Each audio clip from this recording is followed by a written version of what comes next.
겸비라는 주제로 함께 말씀 나누고 있습니다. 여러분들 유키 구라모토라고 혹시 아시나요? 좀 옛날 사람이긴 한데 피아노 뭐 지금도 활동을 하고 계시니까 유키 쿠라모토인가요?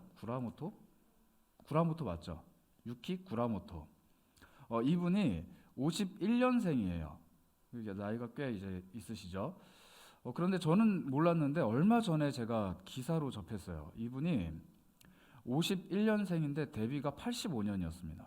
그러니까 제가 86년생인데 제가 이제 엄마 뱃속에서 막 꿈틀대기 시작할 때쯤에 데뷔하셨어요. 그런데 여러분 51년생인데 데뷔가 85년생이라고 하면은 몇 살 때 데뷔한 거죠? 35세? 36세 뭐 이때였던 것 같아요. 35세에 첫 앨범을 냈습니다. 근데 더 놀라운 거는 이분이요. 피아노가 전공이 아니에요. 이분이 뭐 하여튼 이름을 까먹었는데 과학 쪽이에요. 무슨 연구원 같은 그런 쪽인데 하여튼 되게 이름도 특이한 뭐 양자 모시기 뭐 그런 건데 아무튼 연구를 하다가 갑자기 피아노 앨범을 내면서 발매를 하고 이렇게 떴어요. 그런데 이분이 원래는 피아노가 취미였는데 35세가 되던 해에 이쪽으로 전향을 하게 됩니다. 근데 워낙에 너무 탤런트가 좋으니까 이걸로 이제 본인의 이 적성을 찾은 거죠. 그래서 이 사람은 피아노계에 거의 뭐 살아있는 전설 같은 존재예요. 제가 이분 음악을 막 이렇게 좋아하진 않는데 제가 그 기사를 듣고 이 사람 이름만 알았는데 도대체 얼마나 잘 치길래 그런가 하고서 이렇게 들어보니까 뭐 이렇게 막 웅장한 피아니스트들 같은 그런 음악은 아닌데 굉장히 잔잔하고 서정적인데 새로운 분야를 개척한 사람이더라고요. 뉴에이지. 우리 이 일본부터 시작해서 우리 아시아권, 특히 한국에 뉴에이지 음악을 소개한 뭐 1세대 음악가 정도 같은 그런 개념인 것 같아요. 그래서 대단한 분이구나 하는 걸 좀 느꼈습니다. 근데 그 기사가 이 유키 구라모토라는 사람을 조명한 건 아니고 어떤 한 콩쿠르를 이야기했는데 반 클라이번 콩쿨이라고 혹시 아시나요? 전 몰라요. 고개 끄덕거리시는 분이 계신데 반 클라이번 콩쿨이라는 게 있대요. 이게 미국의 유명한 피아니스트인 반 클라이번이라는 사람을 기념하면서 만든 콩쿨인데 그 기사가 주목했던 거는 반 클라이번 콩쿨이 아니라 그 콩쿨과 함께 열리는 반 클라이번 아마추어 콩쿨이라는 게 있답니다. 이것도 피아노 콩쿨인데 여기에 참가하는 사람은 좀 특이한 조건이 있어요. 한 가지 조건은 뭐냐? 음악을 전공하거나 음악인이 아니어야 해요. 그러니까 비주류, 비음악가여야 한다고 합니다. 또 하나는 35세 이상이어야 돼요. 그러니까 아마추어긴 해도 이제 나 피아노 전공할 거야 하면서 막 공부하는 그런 친구들이 아니라 35세가 넘어선 사람들만 여기에 도전을 할 수가 있는 거예요. 그래서 이 아마추어 콩쿨이 지향하는 바가 뭐냐면 35세라는 나이는 한 사람이 직업적으로 어느 정도 길에 들어선 나이다라고 판단을 하는 거예요. 그래서 이제는 음악이 자기 직업이나 자기 작성이나 생계가 아니고 다른 쪽으로 자기의 진로를 결정한, 소위 말하면 한풀 꺾인 혹은 음악가로서의 인생을 포기한 그런 사람들이 도전할 수 있도록 길을 열어준 아마추어 콩쿨이라는 겁니다. 그래서 이 콩쿨에 사람들이 참 많이 참여를 하고 거기서도 우승을 한 사람들이 다시 음악가로 자기 인생을 바꾸는 그런 일들이 있다고 해요. 그러면서 그 기사가 주목한 단어는 아마추어라는 단어예요. 우리는 보통 아마추어라고 하면 어떤 느낌이 나요? 뭐 아마추어 같이 왜 이래? 너 아마추어야? 뭐 이렇게 표현 쓰는데 이거는 약간 미숙하다, 뭐 잘 못한다, 혹은 전문적이지 못하다, 뭐 이런 표현이에요. 너 이렇게 잘 못해 아마추어 같이? 너 이제 프로잖아. 잘해야지. 뭐 이런 느낌? 그런데 이 아마추어라는 말 속에 담겨 있는 뜻은 잘 못한다, 혹은 기술이 없다, 혹은 적응되지 않았다 이런 뜻이 아니라 그 원래의 뜻은 이런 뜻이라는 거예요. 사랑하다. 아모르라는 단어 들어보셨죠? 이 아모르랑 같은 어근을 갖고 있는 사랑한다라는 이 라틴어가 파생이 돼서 아마추어가 됐다라는 겁니다. 이 아마추어라는 개념은요, 프로로 들어가기 전에 실력이나 기술이 모자란 사람들을 아마추어라고 얘기하는 게 아니고 이걸로 돈벌이를 하려고 하는 게 아니라 정말 순수하게 사랑해서 이걸 즐기는 사람들을 아마추어라고 하는 거예요. 그래서 아마추어는 우리가 생각했을 때 정말 이걸 잘해서 이걸로 먹고 살 수 있고 돈을 벌 수 있는 사람들이 프로가 되는 거고, 그것에 실패한 사람들이 아마추어다라고 우리는 생각할 수 있는데 진짜 아마추어는 정말 이걸 순수하게 사랑하는 사람들이 아마추어라는 거예요. 그래서 그 기사의 맨 마지막 문구는 이렇게 끝납니다. 아마추어의 순수한 사랑은 프로들이 부러워하는 것이다. 여러분들은 지금 이제 35세를 향해 달려가고 있는 분들이 거의 대부분일 거예요. 누구는 조금 남았고 누구는 많이 남았고, 저 같은 사람은 35세가 지났습니다. 그러면은 이제 한 번쯤은 생각해 볼 때가 됐어요. 35세 때 나는 과연 어떤 프로가 돼 있을까? 나는 어느 직업에서 또 어느 분야에서 어떤 자리에서 나는 프로라는 말을 듣고 있을까? 반대로 나는 내 적성 혹은 내 직업, 내 생계는 그쪽의 프로이겠지만은 나는 정말로 아마추어처럼 아마추어 같이 순수하게 사랑하는 제2의 제3의 영역들이 있는가? 우리가 단순히 내 취미생활 혹은 내가 즐겨하는 일뿐만 아니라 내가 이건 정말 나는 순수하게 사랑한다, 나는 이거 정말로 나에게 돈이 되는 일이 아니더라도 즐거워한다 하는 게 여러분들에게 있을지 모르겠어요. 그런데 저는 이 기사를 읽으면서 와, 나는 신앙의 프로가 아닌가? 이 생각을 했습니다. 잘해서 프로가 아니라 아마추어의 순수한 사랑을 잃어버린 프로가 아닌가? 이 생각을 했어요. 여러분들은 어떠신가요? 나는 하나님께 혹은 내 신앙생활에 내가 정말로 하나님을 향해서 아마추어와 같이 아주 순수한 열정, 순수한 사랑을 품고 하나님께로 가까이 다가가기를 노력하는 사람인지, 아니면 정말 실력이 뛰어나서 프로가 된 것이 아니라 그냥 이것이 나의 생계를 유지하는 수단이 되어버린, 즉 밥벌이가 된 프로가 아닌가 한번 고민해 볼 필요가 있다는 거예요. 신앙이라는 것이 천국에 가기 위해서 유지해야 되는 가장 기본적인, 혹은 교회 생활이라는 것이 내 양심의 가책이나 내가 지금까지 살아온 삶의 정체성을 유지하기 위해서 가장 기본적으로 필요한 것들, 그냥 밥벌이 하듯이, 가기 싫어도 회사 가듯이 나에게 아무런 감흥도 없지만 교회를 가게 되고 신앙생활을 하고 있다라면은 우리는 밥 벌어먹는 프로 같은 신앙인들이라는 거예요. 어쩌면 아마추어 같이 잘 못하지만 너무나도 사랑하는 마음으로 하나님께 가까이 다가가는 사람들이 있는 반면에 정말 잘 못하지만 그냥 이게 내 삶이고 내 생계고 내가 유지해야 되는 것이기 때문에 그냥 하는 그런 사람인들, 그렇게 신앙생활을 유지하는 사람들일 수도 있다라는 얘기입니다. 오늘은 그 얘기를 한번 해보려고 해요. 하나님 앞에서 우리는 왜 신앙의 열정을 잃어버린 걸까요? 왜 우리는 아마추어 때처럼, 하나님 처음 알았을 때처럼, 하나님 처음 만나서 막 가슴이 두근두근거리고 하나님 사랑하는 마음이 막 뜨거울 때처럼 살아갈 수가 없는 걸까요? 왜 은혜는 요즘 나에게 좀처럼 임하지 않는 걸까요? 왜 나는 하나님 앞에서 사랑을 잃어버린, 아마추어의 자세를 잃어버린 사람일까요? 프로들은 컨디션 관리 혹은 멘탈 관리를 되게 중요하게 생각한다고 합니다. 그런데 프로들이 자기의 멘탈이 완전히 나가버리고 자기 실력이 곤두박질 치는 순간이 있어요. 그때가 언제냐면 내가 하는 일에 대한 열정을 잃어버릴 때예요. 제가 해외 축구를 되게 좋아하는데 해외 축구 기사를 막 이렇게 보면서 뭐 지내는 게 거의 취미예요. 그래서 해축 갤러리가 거의 뭐 저의 아지트인데, 이 해축이 몇 년 동안 지켜보면은 몇 년 전에는 막 뜨는 유망주, 그래서 막 온갖 팀들이 몇 천억씩을 막 주면서 데리고 가고 싶어하는 선수들이 있어요. 근데 이 선수들이 몇 년이 지나가면은 그 기세가 푹 꺾이고 주저앉아요. 그리고 어느 순간 저 밑바닥에 있는 팀들로 전전긍긍하다가 조기에 은퇴를 해버립니다. 그런 선수들을 가만히 보면은 열정을 잃어버린 사람들이 굉장히 많아요. 자기가 잘할 때 돈이 막 들어오고 인기를 얻고 주목을 받았을 때 이 자신의 실력을 그리고 자신의 열정을 계속 유지하면 괜찮은데 이만하면 됐다 싶어서 그 열정을 잃어버린 사람도 있고, 혹은 그 열정에, 자신이 가지고 있는 열정에 비해서 자기 실력이 향상되는 게 느껴지지 않으니까 낙심하는 사람도 있고, 그래서 프로들은 열정을 잃어버리는 순간 자기의 프로 인생이 끝나버리더라고요. 그런데 우리도 신앙의 열정을 잃어버리는 순간 내 신앙의 명맥이, 내 신앙의 흐름이, 내 신앙생활이 어느 순간 단절되는 걸 느끼실 거예요. 나는 왜 하나님 앞에서 이 신앙의 열정에 자꾸 기름이 공급되지 않을까? 열정의 기름을 붙잡고 수많은 청년들이 달려들고 내가 가지고 있는 작은 열정의 불씨를 어떻게든 활활 타오르게 하려고 수많은 것들을 하는데, 왜 신앙만큼은 그 작은 불씨가 활활 타오르기 위해서 내가 이것저것을 해보는데도 잘 되지 않을까? 성경도 읽어보고 내가 교회도 열심히 나가보고 공동체를 사랑해보고 봉사도 해보고 심지어 여러 가지 기도들로 하나님 앞에서 내 모든 손을 아뢰는데도 불구하고 잘 안 될까? 오늘 우리가 함께 나눌 이 본문의 말씀이 해답이 될 수는 없겠지만 여러분들에게 어쩌면 중요한 키를 제시해 줄 수 있을지도 모릅니다. 우리 야고보서 말씀을 함께 볼까요? 오늘 우리가 읽은 야고보서 4장 6절부터 8절은 우리에게 이렇게 이야기를 합니다. 6절입니다.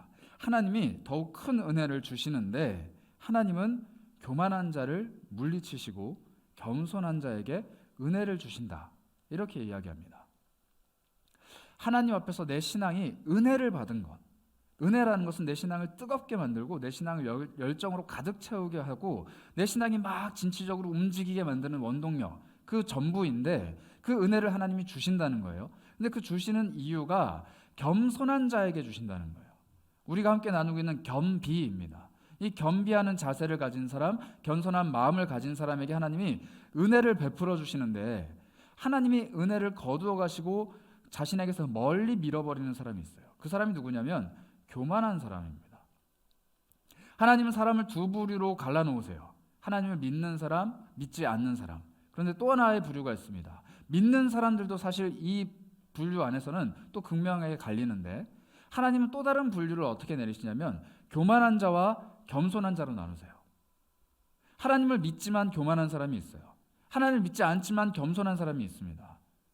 이 다른 이유는 뭐냐면은 겸손과 교만이라는 개념이 우리가 생각하는 것과 조금 다르기 때문이에요. 우리는 교만하다라고 하면 뭐죠? 아우 저거 싸가지 없는 놈, 자기밖에 모르는 놈, 콧대 높은 놈, 뭐 이렇게 얘기하는데 하나님 입장에서의 교만은 정확하게 말씀드리자면 하나님이 없어도 된다고 생각하는 사람이에요. 하나님이 필요 없는 사람이 교만한 사람입니다. 하나님 앞에서 나 이거 잘해요. 하나님 나 이거 잘하니까 나한테 이거 맡겨주세요. 하나님 내가 잘할 수 있으니까 나한테 더 큰 복 주세요. 이렇게 콧대가 막 높은 사람이 교만한 거기도 하지만 정말 진짜로 교만한 사람은 뭐냐면 나 하나님 없어도 괜찮아요. 하나님이 도와주지 않아도 괜찮아요. 그러니까 나 잘할 수 있으니까 노터치, 건드리지 마세요. 내가 알아서 할게요. 이게 교만이에요. 즉 교만한 사람은 하나님이 필요 없기 때문에 하나님을 가까이 하지 않는 사람이에요. 그런 사람들은 하나님이 멀리 하신다라는 겁니다. 그런 면에서 우리 삶을 한번 교만이라는 척도 안에서 점검해 볼 필요가 있어요. 여러분들의 학교 생활 혹은 가정 안에서의 생활, 직장 생활, 내 생활의 모든 전반적인 분야들이 하나님이 필요하다라고 인정하는, 하나님이 정말 이곳에서 도움을 주셔야 한다고 인정하면서 하나님께 온전히 맡겨드리는 분야가 얼마나 될까요? 만약에 하나님의 도우심이 필요 없는 곳, 하나님이 이걸 도와주시지 않아도 내가 유지할 수 있다라고 생각하는 곳이 있다라면 나는 그 분야에서만큼은 교만한 사람입니다. 뭐 연애를 하는 우리 청년들이 있을 텐데 연애 관계에서 하나님이 손길을 베풀어 주실 필요가 없다라고 생각하고 그 관계를 놓고 기도하지 않는 것 교만이에요. 직장 생활을 하는 청년들 많을 텐데 내가 직장에 출퇴근하는 모든 일들이 그냥 돈을 벌어들이기 위한 수단일 뿐이지 뭐 하나님이 기도해 주시고 직장이 막 번창하고 내가 직장 안에서 더 높아지고 뭐 이런 좀 뭐 직장을 위해서 기도하면 별로인 것 같아요. 이거 교만이에요. 심지어는 교회 생활도 마찬가지예요. 교회 가면 되죠. 예배하면 되죠. 내가 이 교회 안에서 하나님을 어떻게 사랑하고 어떻게 섬길지, 내가 이 교회 공동체 안에서 하나님이 무엇을 원하는지 기도하면서 구하지 않는 것은 교만이에요. 예배 자리에 나와 있다고 할지라도 이 예배를 향해서 하나님이 정말로 이 예배를 통해 나의 마음을 만져주시고 나와 함께 해주셔야 되고 하나님이 이 예배를 통해서 나에게 무슨 일이라도 해주셔야 됩니다라는 간절함이 없으면 교만한 사람이에요. 그러면 그 사람들은 하나님을 멀리 하신다는 거예요. 예배 자리에 앉아와 있는 사람들이라 할지라도 하나님을 믿는 사람들이라고 할지라도 하나님이 보시기에 얘 나 필요 없다라고 하는데 얘 지금 나를 원하지 않는데 라고 느껴지시면 하나님은 그 사람을 멀리 하신다라는 겁니다. 은혜가 그 사람에게 임하지 않는 거예요. 반대로 겸손한 사람은 하나님께서 그를 은혜 베풀어 주시는 사람이라고 합니다. 교만한 자는 멀리하는 하나님이시니까 겸손한 자에게 은혜를 베풀어 주신다라고 하면은 이 겸손 또한 교만이라는 개념을 가지고 비춰봤을 때 이 겸손은 뭘까요?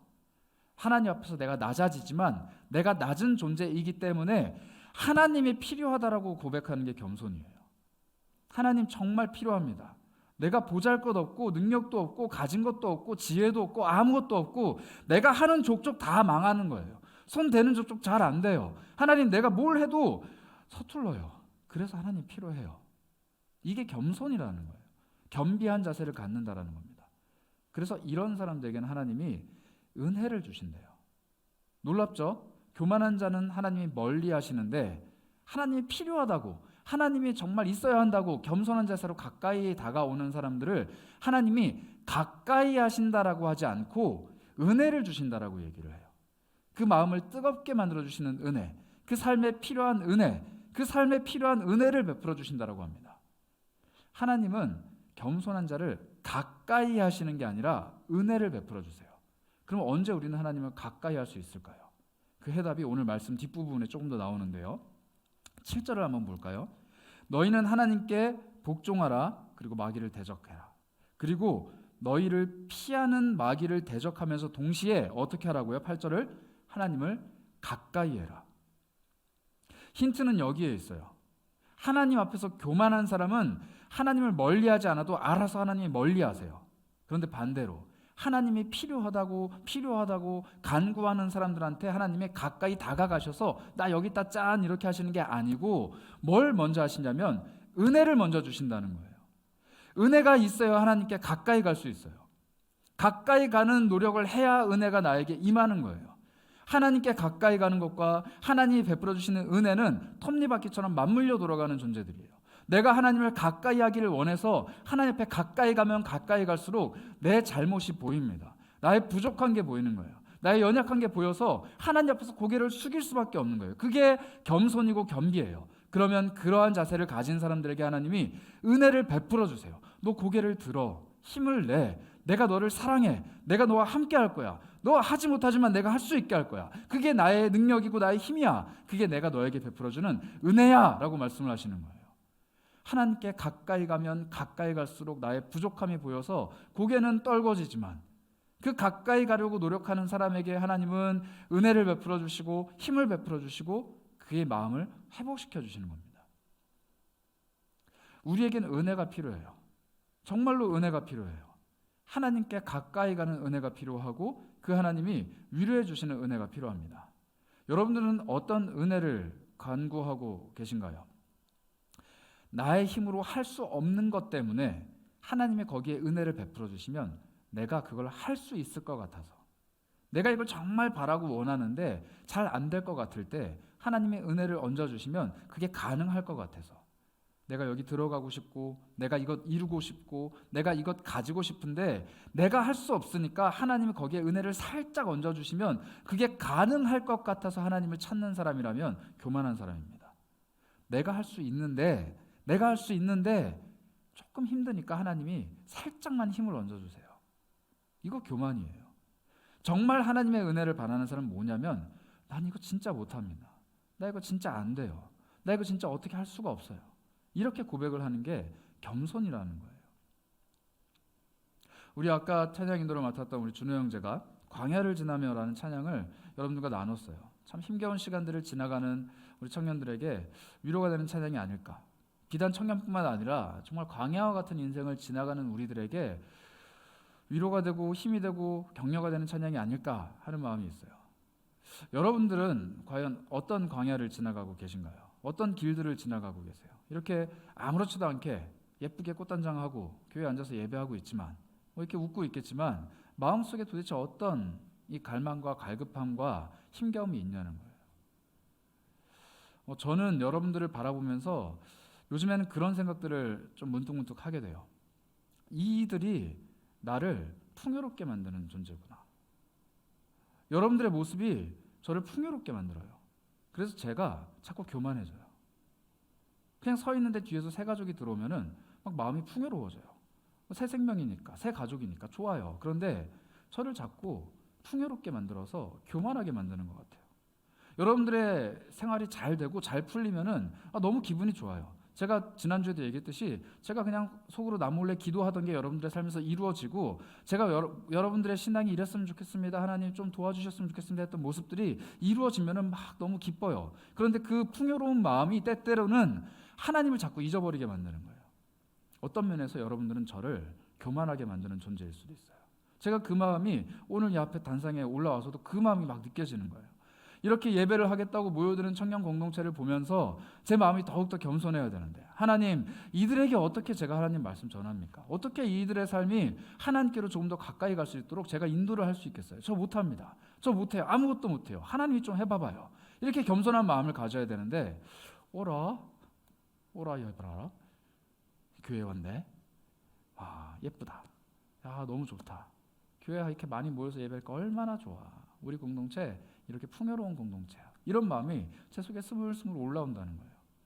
부디 부탁인데 여러분들 신앙생활 좀 힘겹게 하시고 힘겨운 걸 저한테 얘기해 주세요.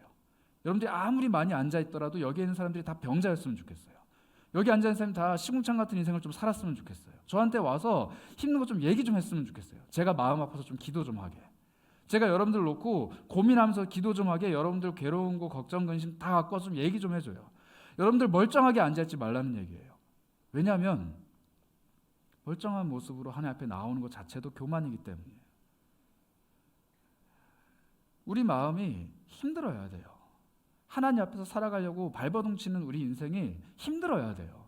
힘들지 않고 예배 자리에 나와서 하나님 나 괜찮은데 무슨 은혜 주실 거예요? 한번 줘봐봐요 라고 말하는 그 우리들의 자세는 교만이죠. 정말로 이 예배하는 이 예배실 안에 들어오자마자 마음이 울컥하고 하나님 때문에 이 찬양의 한 구절이, 말씀의 한 귀절이 내 마음을 두드려서 막 눈물이 쏟아질까 말까 막 이런 안타깝고 이 힘든 그 마음이 있어야 하나님 앞에서 겸손하다는 겁니다.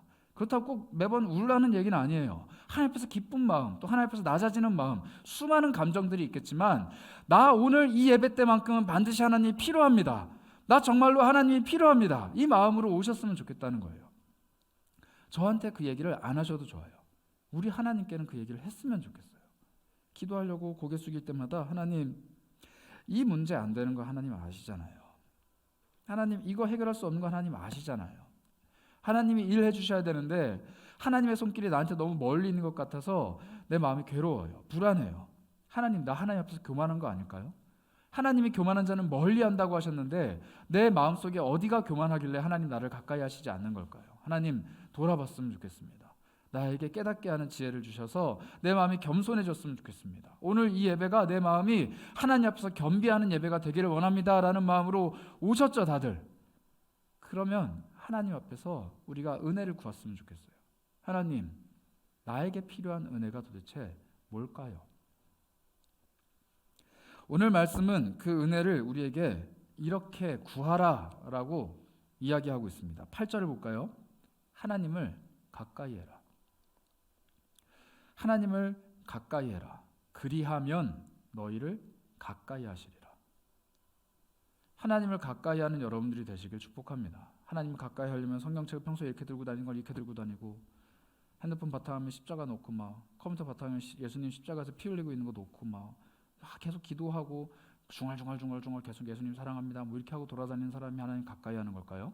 물론 가까이 하는 걸 수도 있겠지만 정말로 하나님을 가까이 한다라는 것은 아까 제가 계속 말씀드렸다시피 교만한 나의 콧대를 자꾸 꺾어내는 거예요. 하나님이 필요하다라고 내 삶에서 자꾸 고백을 하는 거예요. 밥을 먹으려고 밥을 뜨는 그 숟가락마저도 내 힘으로 할 수 없다고, 하나님 좀 도와달라고. 내가 사람을 만날 때도 하나님, 내가 이 사람 만나서 그냥 웃고 떠들며 즐거운 시간 보내겠지만 그 시간마저도 하나님 주시는 지혜로 내가 하나님을 전하는 복음의 통로로 사용되려면은 하나님 나 아무것도 할 수 없으니까 이 시간에도 함께 해주세요. 막 이런 마음으로 늘 하나님의 도우심을 구하는 게 하나님을 가까이 하는 거예요. 그런 인생들을 살아가 보셨으면 좋겠어요. 그런 인생 살아갔으면 좋겠다라는 거예요. 제가 대학원생 3년을 지나간 후에 이제 사역을 시작해야 돼서 고민이 좀 있었어요. 제가 고민이 어떤 고민이 있었냐면은 3가지 고민이 있었는데, 첫 번째 고민은 그거였어요. 내가 과연 목사가 될 수 있을까? 이 목사라는 거는 그냥 내가 사람들 앞에서 말씀을 전할 수 있을까라는 고민이었어요.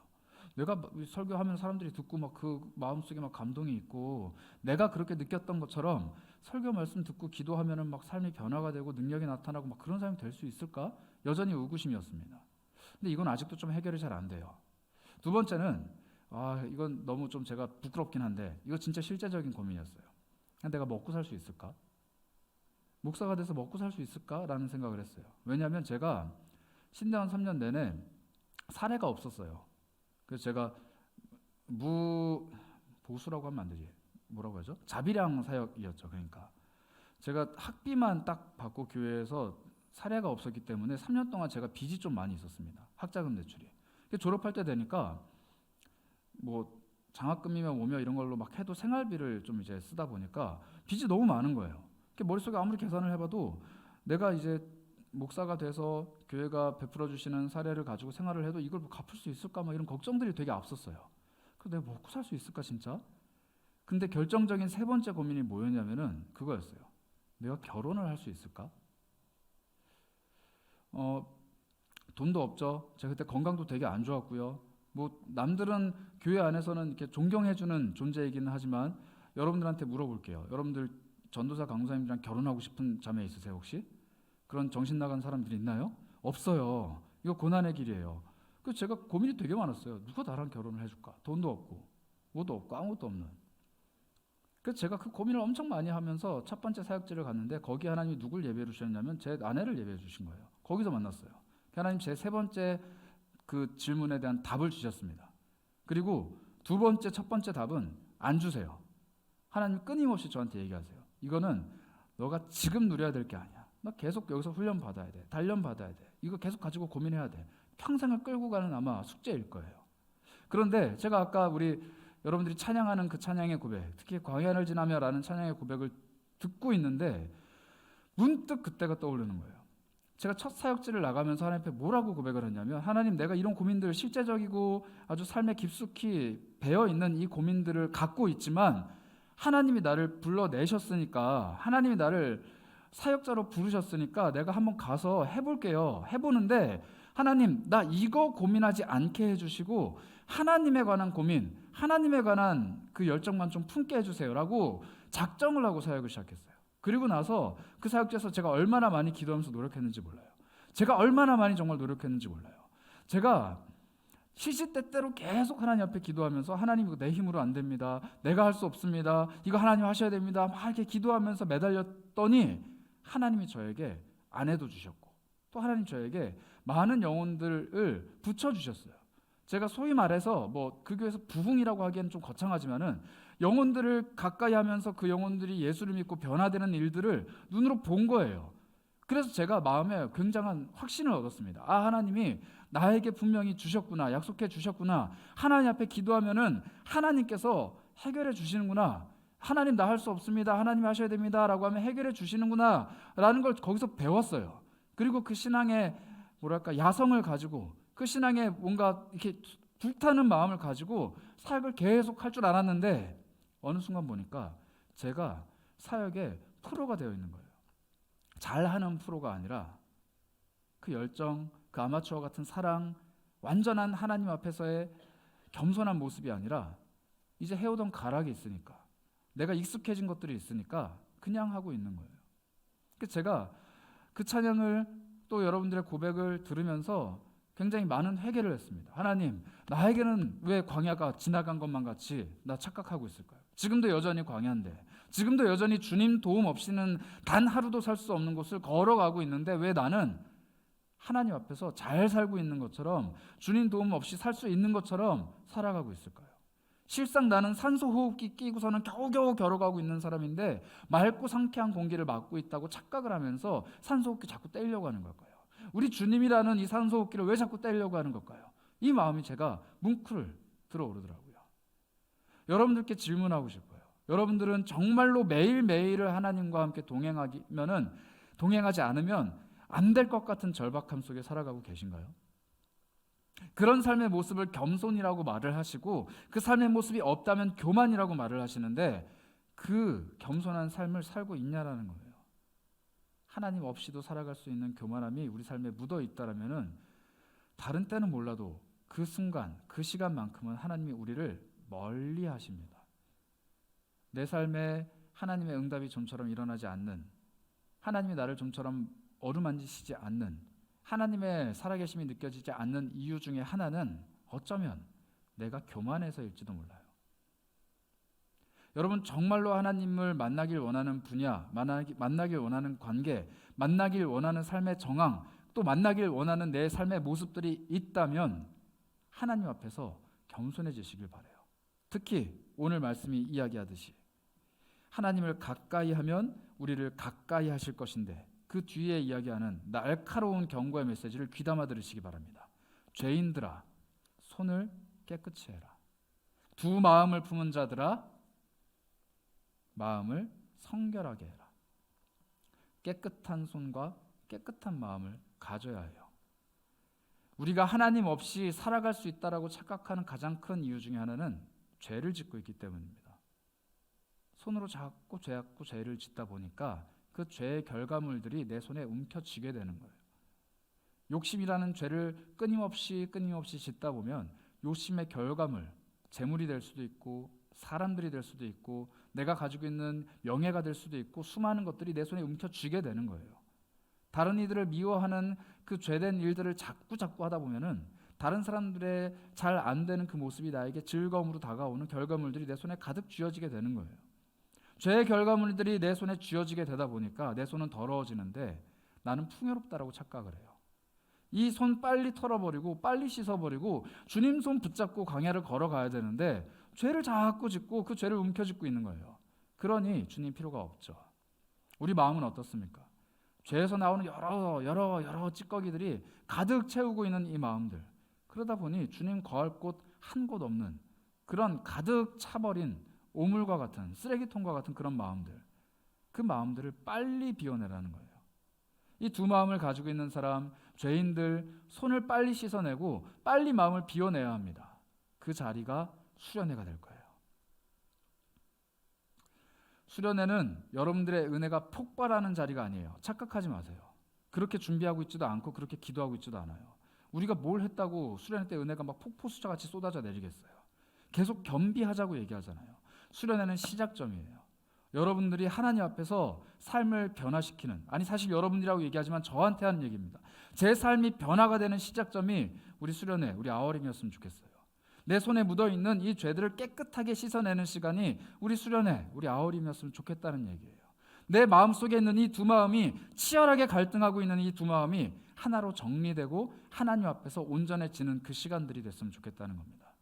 그러니 수련회 와야겠어요, 안 하겠어요? 못 오더라도 유튜브라도 좀 켜세요. 실시간으로 못 듣더라도 다시 듣기라도 좀 하세요. 왜냐하면 하나님을 가까이 하라고 하잖아요. 자꾸 수련회 광고해서 죄송한데요, 수련회 말고 예배도 마찬가지예요. 예배 좀 나오세요 좀. 그리고 하나님 가까이 해보세요. 예배에서 끝나지 말고 문 열고 나가면은 하나님 좀 가까이 해보세요. 가까이 좀 합시다. 선재야, 저한테 하는 얘기예요. 하나님 좀 가까이 했으면 좋겠어요. 자꾸 하나님 까먹어요. 자꾸 하나님 잊어버려요. 나가서 살는데 오늘 밤 뭐 먹을까? 옆에 사람한테 물어봐요. 재중강 선생님 오늘 밤 뭐 먹을 거예요? 하나님 앞에 안 물어봐요. 없어도 선택할 수 있잖아요. 배민에서 꾹 누르면 되거든요. 하나님 없이도 할 수 있는 일이 너무 많아요. 그러다 보니까 하나님이 있어야만 할 수 있는 일마저도 하나님 없이 할 수 있다고 착각하게 돼요. 훈련하는 과정들이 우리 삶에 있었으면 좋겠어요. 물론 하나님 없이 할 수 있지만 하나님 없이는 아무것도 못할 것처럼 하는 삶. 나는 이 분야에서만큼은 프로지만 아마추어처럼 그냥 순수하게 하나님 바라보고 하나님, 나의 사랑, 나의 하나님이 이 분야에서 나에게 가르침을 주셨으면 좋겠다고, 그렇게 고백하는 사람들이 됐으면 좋겠습니다. 주님께로 가까이 가야 돼요.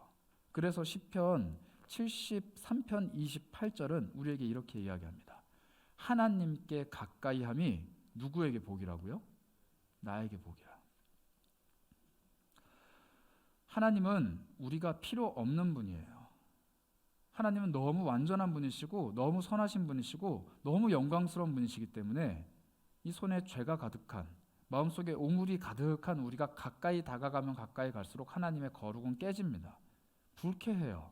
하나님 우리가 필요 없는 존재예요. 그러니 교만한 사람은 자꾸 멀리 하시는 거예요. 오지 마, 저리 가라고 멀리 하신다고요. 그런데 하나님이 우리를 가까이 오라라고 말씀을 해주세요. 겸손한 자들, 죄를 해결받은 자들이 아니에요. 죄를 더 이상 짓지 않는 자들이 아니에요. 겸손한 자들을 가까이 하신다는 거예요. 하나님, 내가 또 죄 지었는데 이게 하나님 없어서 그래요. 하나님, 나 또 잘못했는데 이게 하나님이 없어서 그런 거예요. 그러니까 하나님, 나를 하나님께 가까이 갈 수 있도록 내 곁에 와주세요. 이게 겸손한 사람입니다. 예수 그리스도께서 이 땅에 오셨어요. 그리고 뭐라고 말씀하신 줄 아세요? 나는 의인이 아니라 죄인을 부르러 왔다. 건강한 자에게는 의원이 필요 없지만 병든 자에게야 의원이 쓸모가 있다. 나는 죄인을 부르러 이 땅에 왔다. 너희가 나에게 가까이 올 수 없기 때문에 내가 너희에게 왔다. 겸손한 왕 우리 예수 그리스도는 이 땅에서 하나님을 필요로 하는, 예수 그리스도를 필요로 하시는 겸손한 자들을 찾습니다. 그게 우리에게 오신 예수 그리스도예요. 날마다 주님께 더 가까이 가길 원합니다. 그리고 날마다 겸손한 마음을 품기를 원해요. 그래서 우리 마음속에 주님이 가득 차고 우리 손에 주님의 것들이 가득 움켜쥐어지는 겸손한 사람들이 됐으면 좋겠어요. 겸비한 사람, 하나님께로 가까이 가는 자들입니다. 우리 찬양으로 고백할 텐데요. 주님께 더 가까이 가기를 원합니다. 우리 그런 마음으로 찬양할 거예요. 가사 한번 띄워주시겠어요? 주께 가까이 나를 이끄소서. 나는 걸어갈 수 있는 능력이 전혀 없어요. 주님께로 가까이 갈 수 있는 능력 전혀 없습니다. 그러나 주님이 허락해 주실 때, 주님이 나에게 그 길을 열어주실 때 내가 가까이 갈 수 있어요. 겸손한 사람, 하나님 앞에서 겸비한 사람이라고 인정받는 사람이라면 가까이 갈 수 있는 거예요. 그러기 위해서는 우리에게 필요한 한 가지 자세가 있습니다. 다음 가사 한번 띄워주시겠어요? 목마른 나의 영혼. 목마른 나의 영혼. 내 손에 죄가 있을 때는 이게 맛있는 음식인 줄 알고 탐닉을 해요. 결코 목마르지 않아요. 결코 갈급함이 없습니다. 그런데 죄를 짓지 않겠다고 결심하고 이걸 내려놓는 순간부터 내 영혼이 목마르다는 것을 깨달아요. 내 영혼이 배고프다는 걸 깨닫는 거예요.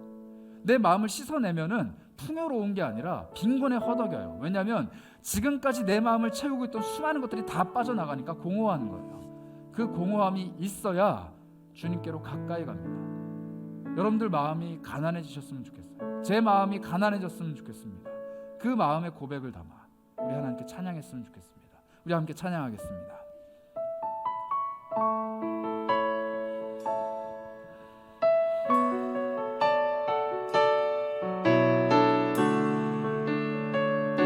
주님께 가까이 가는 것이 복입니다. 함께 고백하겠습니다. 주께 가까이, 주께 가까이 나 이끄소서. 간절히 주님만을 원합니다.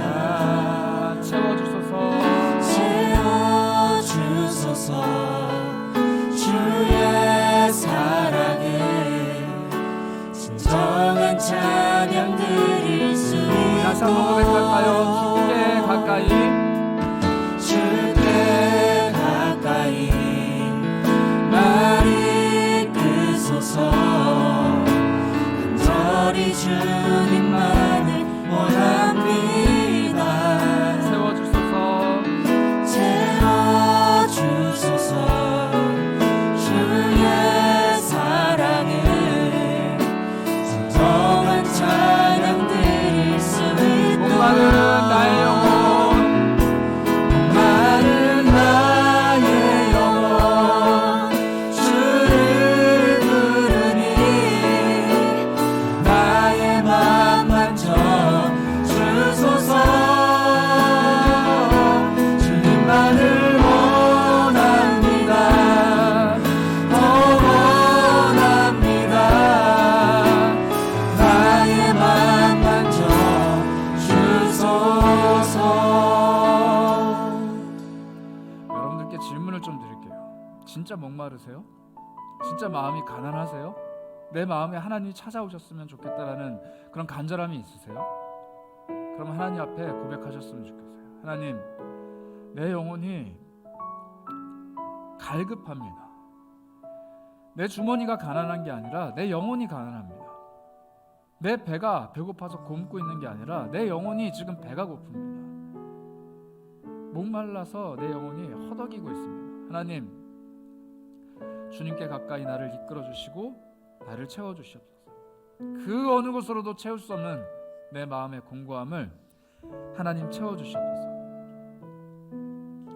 목마름도 갈급함도 배고픔도 깨닫지 못하는 나의 모습이 있다면 주님, 깨닫게 하시는 은혜를 베풀어 주셔서 회개하게 하시고 돌아오게 하시고 두 마음을 품은 자라면 내 마음 하나로 정리되게 하시고, 하나님 앞에서 내 손이 더러운 죄인이라면 죄에서 돌이켜 하나님을 바라보게 하옵소서. 하나님 앞에서 겸손한 사람 되길 원합니다. 풍요로운 삶을 살고 있다고 착각하는 사람 되지 않길 원합니다. 주께 가까이 가오니 나를 이끌어 주옵소서. 우리 다시 한번 마음 담아서 찬양하도록 하겠습니다.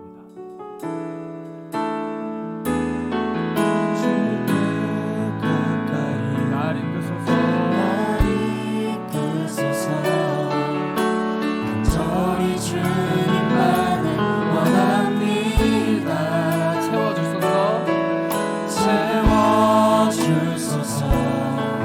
주의 사랑을 진정한 찬양들이 우리 다시 한번 고백합니다. 간절한 마음으로 주께 가까이, 주께 가까이 나를 이끄소서. 간절히 주님만을 원합니다. 주님 채워주소서, 채워주소서. 주의 사랑을 진정한 진정한 찬양 올려드리고, 많은 나의 영혼 주를 부르니 나의 맘 만져 주소서. 주님만을 원합니다. 더 원합니다. 나의 맘 만져 주소서.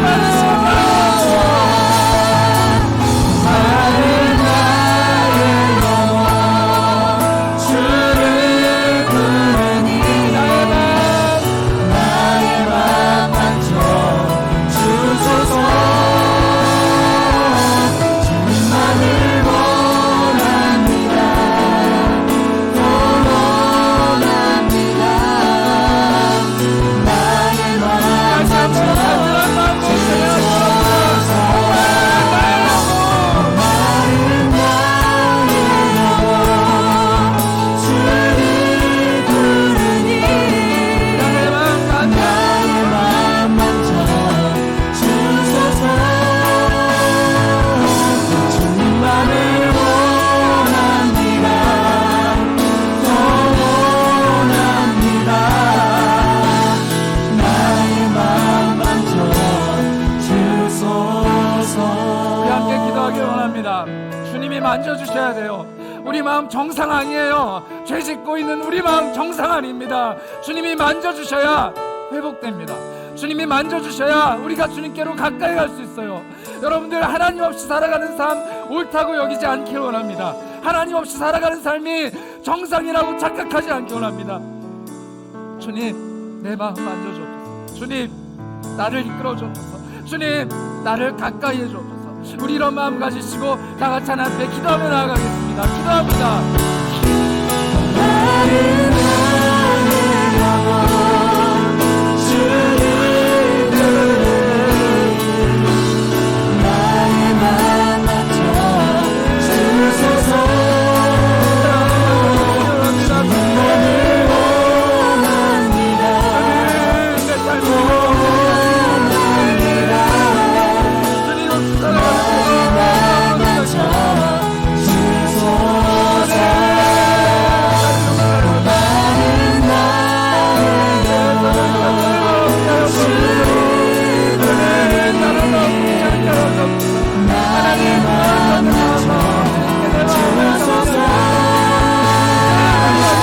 주님만을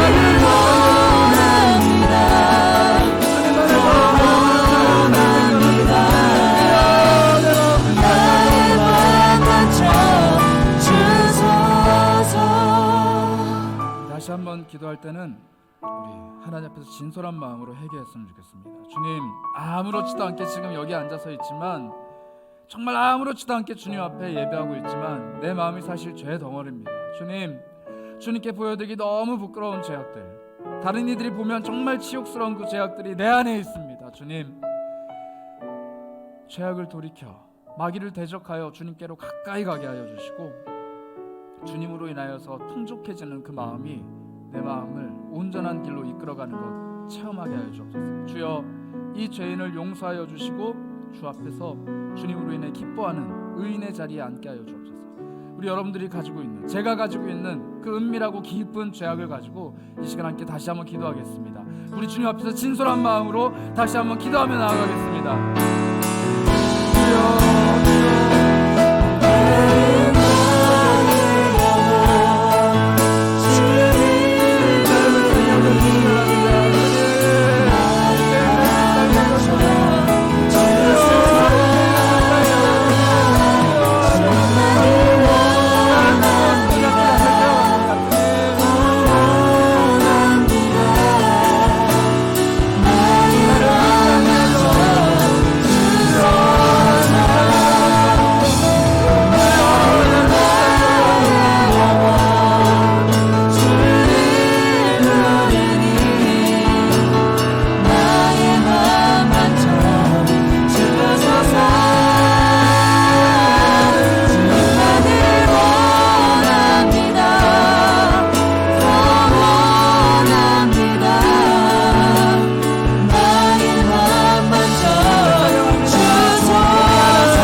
주님만을 원합니다. 더 원합니다. 나의 마음 만져 주소서. 주님, 고백합니다. 우리가 실상 정말 아무것도 아닌 죄인인데 우리 마음은 무엇이 있는 것처럼, 우리 삶은 주님 없이 잘 살아갈 수 있는 것처럼 그렇게 교만하게 살아갑니다. 우리를 용서해 주시고 주 없이 살 수 없다는 고백이 매일매일의 고백이 될 수 있도록 주님, 우리를 나약하게 변화시켜 주시기 원합니다. 자꾸 실패하게 하시고 자꾸 넘어지게 하시고 우리 주님 없이는 정말 아무것도 안 된다라는 것을 알게, 깨닫게 내 인생을 꺾어주시기 원합니다. 내 자아를 꺾어주시기 원합니다. 그리고 낙심하고 주저앉아서 눈물 흘리는 것이 아니라 주님 바라보며 겸손한 자세로 주님께 가까이 다가갈 수 있는 은혜를 베풀어 주시기 바랍니다. 하나님을 가까이함이 내게 은혜라 복이라 고백합니다. 하나님, 주께서 주를 가까이하는 자들에게 베풀어 주시는 그 은혜, 겸손한 자들에게 베풀어 주시는 그 은혜를 우리가 함께 맛보게 하여 주시고 청년의 때 창조주 하나님을 기억하며 하나님과 동행하는 기쁨을 누리게 하여 주옵소서. 매일매일의 삶에 찾아오시는 주님을 찬양합니다. 내가 죄를 짓고 있는 그 순간에도 나와 함께 하시는 주님을 고백합니다. 내 손에 죄악이 묻어있고 내 마음이 하나님이 아닌 다른 마음을 품고 있을지라도 늘 내 곁을 떠나지 않으시는 주님을 의지합니다. 교만한 자를 멀리 하시는 하나님이 세상 그 누구보다 교만한 나를 멀리하지 않아주심에 감사드립니다. 이제 돌이켜 주를 바라보오니 하나님, 나를 용서하여 주시고 나를 겸손의 자리로 이끌어 주옵소서. 회복시켜 주시기 원합니다. 새롭게 하여 주시기 원합니다. 내 마음을 주님께 드립니다. 함께 하여 주실 주님을 찬양합니다. 우리 주 예수 그리스도의 이름으로 기도합니다.